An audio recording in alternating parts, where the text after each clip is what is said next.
There's another reason why the kink community is absolute fucking garbage and a dumpster fire. The complete, like, sweep under the rug of the people that have trauma that are now kinky based off that trauma.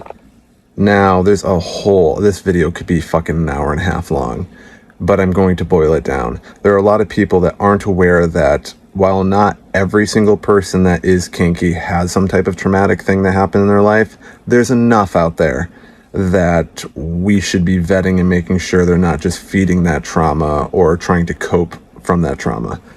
Listen, if you had something that happened really, really bad in your life and you're kinky now and you've been to a therapist and you've fucking worked it all out, and fantastic. But way too often, I've seen this with over the 1,000 girls that I've dated, I've seen way too often where women have had traumatic events, grape, molestation, SA, and they turn to the kink community because it's now kind of fetishized in their brain, and there's no vetting process with most people.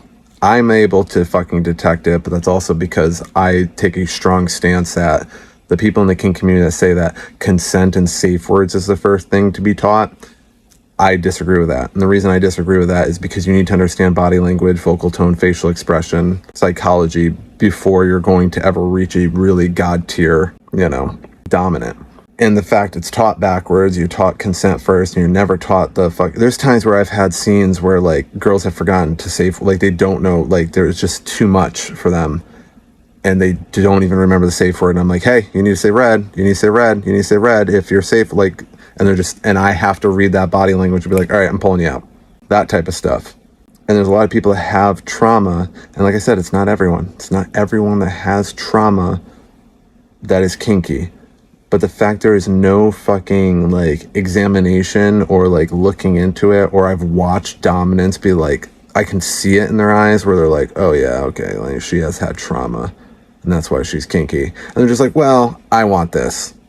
That is super wrong. And it's taught throughout the entire community and it's fucking vile and disgusting. And yet people need to fucking get better. And you're right. Most people aren't going to speak out to you because you like to bully people, but I'm not scared. I've had millions of haters come at me. I've had huge YouTube creators come at me. You're not fucking intimidating me. I am going to lay bare the flaws and the disgusting traits of this community, and I'm putting them all out in the open, one by